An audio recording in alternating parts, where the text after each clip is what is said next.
o assunto é Copa do Brasil. Amanhã o Cruzeiro tem 2 objetivos: derrotar o ABC e recuperar o bom futebol. Adversário muito difícil, a gente sabe que vai ser um grande jogo aqui. O Atlético tem um jogo difícil contra o Corinthians, vale a classificação. Alguma receita? O que tem receita é bolo. E receita para segurar o Neymar, existe? O craque fez 4 gols na goleada da seleção contra o Japão. Hoje tem GE 10. O cruzeirense Nilton comemorou um gol que não existiu. Quer saber o que ele falou? O que será, hein? Boa tarde para você, bem-vindo ao Globo Esporte dessa terça-feira. Chegando a hora, hein? Amanhã tem jogão ao vivo na tela da Globo, Atlético e Corinthians. Vale uma vaga nas semifinais da Copa do Brasil. Jogo importante, o Diego Tardelli está com a seleção brasileira. Será que ele volta a tempo para ajudar o Galo? O Galo precisa vencer por 3 gols de diferença para não precisar de ir para os pênaltis. Agora, se for para as penalidades, o time já sabe o que fazer. Nem tudo que tem remédio tem receita, né, Guilherme? O que tem receita é bolo. O bolo é que tem receita. O resto, a gente vai buscando os caminhos de acordo com o que o jogo vai proporcionando. E o Atlético vive caminhos bem diferentes na temporada. Na Copa do Brasil, a missão não é impossível, mas é bem difícil vencer o Corinthians depois de perder a primeira partida fora de casa por 2-0. Já no Brasileirão, o Atlético está bombando. Tem até agora a melhor campanha do retorno e acabou de voltar ao G4 depois de vencer o São Paulo. Tá ou não tá com moral? É uma competição completamente diferente. Uma outra situação, tem que ter um outro jeito de jogar. Mas sem dúvida é importante porque a confiança ela aumenta para esse jogo.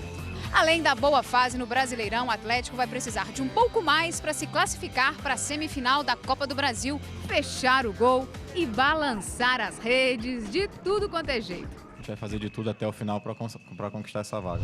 Se o artilheiro do time que está com a seleção brasileira não chegar a tempo para esse jogo, a responsabilidade pode ser do garoto Carlos. Quando precisou contra o Cruzeiro, marcou 2 gols. E agora, mais uma vez, tem a chance de fazer história no clube. Acho que dá sim, mas agora eu acho que é mais tranquilo, que a torcida agora é a nosso favor. E vamos aproveitar isso. E se caso a disputa for para os pênaltis, o Atlético conhece um jeito quase infalível. Vitor! Não é receita, mas é um método que já deu certo e se deu. Vitor defendeu com o pé esquerdo. Inacreditável! E o Jô reapareceu. Depois de faltar aos treinos de sexta, sábado e de ontem, o atacante esteve hoje de manhã na sede do Atlético, onde se reuniu com o diretor de futebol Eduardo Maluf. O jogador não quis gravar entrevista. A decisão sobre o futuro do Jô no Atlético deve ser anunciada hoje à tarde. E o Corinthians, adversário do Atlético no jogão de amanhã, luta contra a síndrome de Robin Hood. Conhece? A floresta de Sherwood, no condado de Nottingham, na Inglaterra. O parque ecológico entre São Paulo e Guarulhos, no Brasil. Sherwood era o lar de Robin Hood, um arqueiro que, reza a lenda, roubava dos ricos para dar aos pobres. Pois o parque ecológico é onde fica o CT do Corinthians, o Robin Hood do Brasileirão. O time que rouba pontos de quem está no topo da tabela. 1 para o Corinthians, 0 para o Cruzeiro. E entrega para os que estão brigando para não cair. A garra foi total do time do Botafogo. Acho que a vontade de ganhar é sempre a mesma contra o líder e contra o que esteja em último colocado. Mas o aproveitamento é bem diferente. Nesse Brasileirão, o Corinthians não perdeu para nenhum dos 4 primeiros. E em 7 jogos contra eles, ganhou 81% dos pontos que disputou. Contra os 4 últimos, é praticamente o contrário. Nenhuma vitória e aproveitamento de 27% em 5 jogos. Se o Corinthians continuar assim, também na Copa do Brasil, pode até ser bom. Pelo menos até essa quarta-feira, para o jogo de volta das quartas de final contra o Atlético Mineiro, que é o 4º colocado do Brasileirão. Com a vitória por 2-0 no jogo de ida, o Corinthians pode até perder por um gol de diferença que consegue a classificação. Uma vantagem tão boa que pode ser perigosa para o Robin Hood alvinegro. Não, esperamos que esse Robin Hood acabe, que a gente possa ter como eu falo, ter uma regularidade, até porque se a gente almeja alguma coisa no brasileiro ou buscar um título da Copa do Brasil, a gente não pode mais oscilar, nem contra os times grandes, nem contra os pequenos. Já a situação do Cruzeiro na Copa do Brasil é bem mais confortável. Um empate amanhã contra o ABC garante vaga nas semifinais. E a classificação é fundamental para o time recuperar o moral, né? O garotinho talvez não saiba, mas uma cabeçada foi a curiosidade do fim de semana. Newton comemorou, mas a bola foi para fora. O que te fez acreditar que foi gol? Alguma zoadinha? Alguém gritou gol? Não. Por não ter visto a torcida se manifestar, ficaram em silêncio. Aí depois que eu vi os jogadores todos parados da minha equipe, aí sim que eu caí na real e vi que não tinha sido gol mesmo. Aí até por Marcelo ter me dado um toque, não foi gol. Aí eu falei, não, então vamos pra frente. Embora ainda seja o líder da Série A, com 6 pontos de diferença para o Internacional, o Cruzeiro tem apenas a 12ª melhor campanha do segundo turno. 4 vitórias, 1 empate e 4 derrotas. 2 delas nas últimas rodadas. 1-0 para o Corinthians e 3-0 para o Flamengo. Faz parte, a gente ganhou no primeiro turno, uma hora tinha que perder. Como as outras equipes também perdem, né? Se for ver, então todas as outras equipes estão regular, estão o campeonato todo. O time já está em Natal para a partida de volta contra o ABC pelas quartas de final da Copa do Brasil. Na primeira partida, o Cruzeiro venceu por 1-0 e agora joga pelo empate. Só que o ABC deu trabalho. O Clube Potiguar sustentou o 0-0 até os 33 minutos do segundo tempo, quando o zagueiro Léo fez o gol da vitória. Adversário muito difícil, a gente sabe que vai ser um grande jogo aqui, mas a gente espera fazer um grande jogo e sair daqui com a vitória. A expectativa é de Arena das Dunas lotada. Quase todos torcedores do ABC. Nada que tire a alegria dos cruzeirenses de Natal. Não combatido, jamais vencido. E o São Paulo também viajou, foi para o Chile, onde enfrenta o Huachipato pela Copa Sul-Americana. O repórter Marco Aurélio Souza acompanhou o embarque do tricolor paulista. Rotina de equipe grande é cheia de chegadas e partidas. Sábado, o São Paulo foi para Belo Horizonte. No domingo, jogou contra o Atlético e voltou para casa. Na segunda-feira, foi hora de voar rumo ao Chile. Na quarta, já tem decisão de uma vaga na Copa Sul-Americana contra o Huachipato. Nossa equipe não vai somente para se defender. Jogar para se defender seria pensar na vantagem conquistada no Morumbi, quando o time venceu por 1-0. Vantagem mínima, que é assunto proibido por aqui. A vantagem é de a gente poder jogar só pelo empate, né? Vantagem é importante, mas a gente quer ir lá para vencer, para que a gente consiga passar para a próxima fase. E se tem alguém que quer muito esse título da Copa Sul-Americana é o goleiro Rogério Ceni. Vai se aposentar no final do ano, quer mais uma conquista. Eu acho muito importante você ser campeão, um torneio internacional, mesmo que não seja Libertadores, mas é a segunda competição mais importante do continente. O assunto agora é surf. Gabriel Medina está bem próximo de um inédito título mundial para o Brasil. Estamos em Peniche, uma praia a 100 quilômetros ao norte de Lisboa, capital de Portugal, e onde acontece a penúltima etapa do Campeonato Mundial de Surf. E o Brasil pode conquistar por antecipação um título inédito pelos pés de Gabriel Medina, que já estreou hoje com vitória, mas o principal adversário dele nessa luta pelo título, 11 vezes campeão do mundo, Kelly Slater, também já venceu hoje. Esse título depende de mim e estou concentrado, estou com a minha família aqui, minhas pranchas estão boas e espero ir bem. Boa sorte para ele. Olha, no próximo bloco a gente vai falar de seleção brasileira, hein? O ex-cruzeirense Vinícius Araújo brilhou na seleção sub-21 e na seleção principal o show ficou por conta do Neymar, deitou e rolou no amistoso contra o Japão. Até já.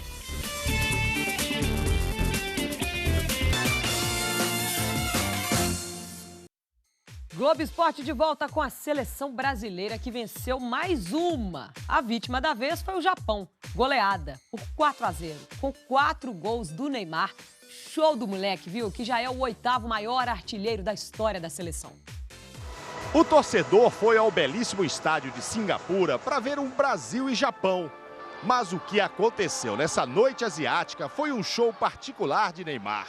Dono do jogo, dono do time. Um show à parte. Todas as principais jogadas da seleção ou começaram com o capitão ou terminaram com ele. A falta caprichosamente carimba a trave. 1 minuto depois, o atacante recebeu o belo passe de Tardelli e não perdoou. Driblou o goleiro e fez 1-0. Era o início da goleada Neymar. Dunga usou as 6 substituições possíveis no segundo tempo. Todo mundo entrou bem, mas todos coadjuvantes do inspirado Neymar. Marcação, pé esquerdo, bateu! O belo passe agora é de Felipe Coutinho, cara a cara com o goleiro, sem perdão novamente, 2-0. Generoso, o atacante também deu passes para Felipe Coutinho. Da bola batida para fora. E depois de lance muito parecido para Robinho. Neymar também tentou ser solidário com Kaká, mas a cabeçada pegou na trave. E na volta do chute de Felipe Coutinho, era ele que estava ali para tocar para o gol. 3-0. E ainda teria mais Neymar. Jogada de Robinho para Kaká, cruzamento e cabeçada certeira. 4-0 Brasil. Olha o gol! 4-0 Neymar. Com esses 4 gols, Neymar chega à impressionante marca de 40 gols pela seleção em apenas 58 jogos. Números que devem ir ainda muito longe. Afinal, ele tem apenas 22 anos. Nem nos meus melhores sonhos, com a camisa da seleção, eu ia imaginar uma coisa dessa. Mas vem acontecendo, e aconteceu. Muito feliz, agradeço a Deus pelo que vem fazendo na minha vida. Amistoso da Seleção Brasileira Olímpica em Brasília. Logo aos 2 minutos, o goleirão Cropper dos Estados Unidos mostrou que não tem intimidade nenhuma com a bola nos pés. Luan aproveitou para marcar. A habilidade quem teve foi o Vinícius Araújo, ex-Cruzeiro. Ele gingou na frente do marcador e achou Douglas Coutinho dentro da área para fazer o segundo gol. Em seguida, Vinícius Araújo recebeu na frente do goleiro e fez o dele. Só faltou um pouco de molejo para o Vinícius Araújo na hora de comemorar. Brasil 3, Estados Unidos 0. Vamos falar da terceira divisão do Campeonato Mineiro? Olha, foram definidos os classificados para o hexagonal final. São eles: Betinense, Funorte, Nacional de Muriaé, Valério, Uberaba e Capiuberlândia. A última rodada da primeira fase teve algumas curiosidades, olha aí. Comemoração no estilo Usain Bolt. Pode engraxar as chuteiras do cara. Douglas Átila, o predestinado. É incrível como a bola sobra nos pés dele. O atacante do Arsenal de Santa Luzia fez os 2 gols mais fáceis da vida dele no empate contra o Coimbra por 2-2. Quem pensa que na terceirona não tem golaço é porque não viu o Novo Ipatinga jogar. Que arrancada do Carlos Júnior! Achou difícil? Ele fez de novo. Tava difícil pará-lo. E ainda teve show de Gustavo Lima na goleada de 4-0 do Novo Ipatinga sobre o trio de Coronel Fabriciano. A seleção feminina de vôlei desembarcou hoje de manhã em São Paulo. As brasileiras voltaram do Mundial da Itália com a medalha de bronze. O pensamento agora é o 3º ouro olímpico seguido aqui no Rio em 2016. E olha, no próximo bloco tem GE10. O Cruzeiro entrou na lista, mas não foi por um bom motivo, não. Você vai ver.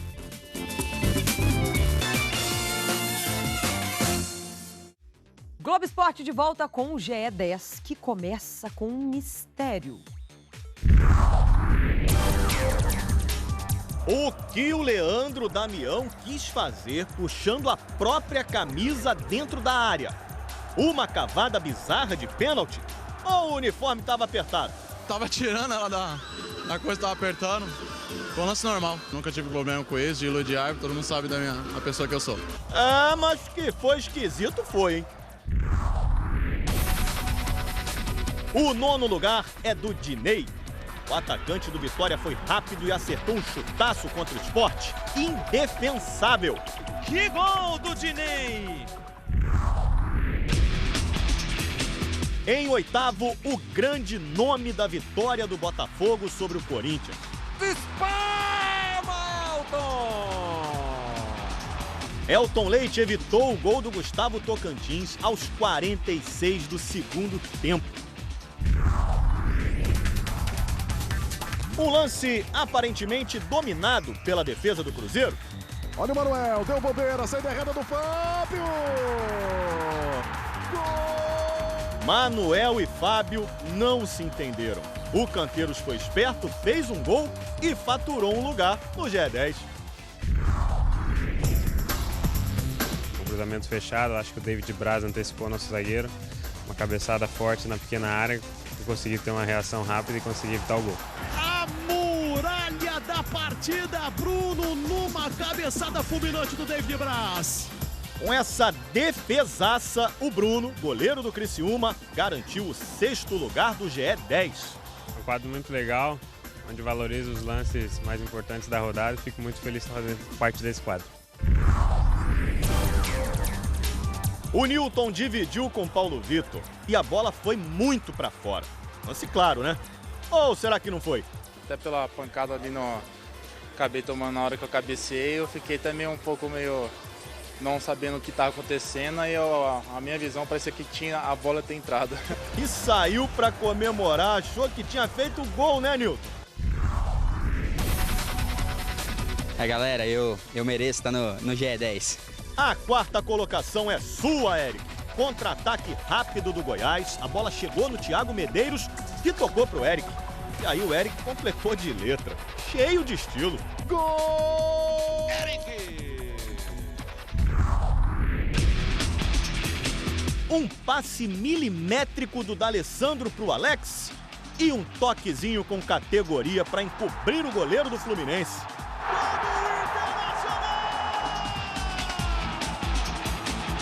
Anos de bola te dá pelo menos essa paciência de chegar ali, arriscar e sair um belo gol. O Alex se arriscou e foi premiado com o 3º lugar do GE10. O 2º lugar também é colorado. No meio dos zagueiros, o Fred conseguiu cabecear. Mas o Alisson se esticou todo e impediu o gol tricolor. Espetacular o goleiro do Internacional. Defesa para entrar no DVD do goleiro do Inter, hein? Você acha que vale GE10? Eu acho que vale sim, eu fui feliz na finalização, no drible e na finalização, então eu acho que merece um G10 sim. Merece mesmo. Um golaço desses sempre tem espaço no GE10. Golaço! O De La Torre deixou o adversário no chão e tocou com extrema categoria com o pé esquerdo. O 3º gol do Atlético Paranaense na vitória sobre o Figueirense. Hoje é um dia especial pra mim. Deve ser mesmo. Afinal, não é fácil, hein? Seu primeirão do GE10. Golaço, boa tarde.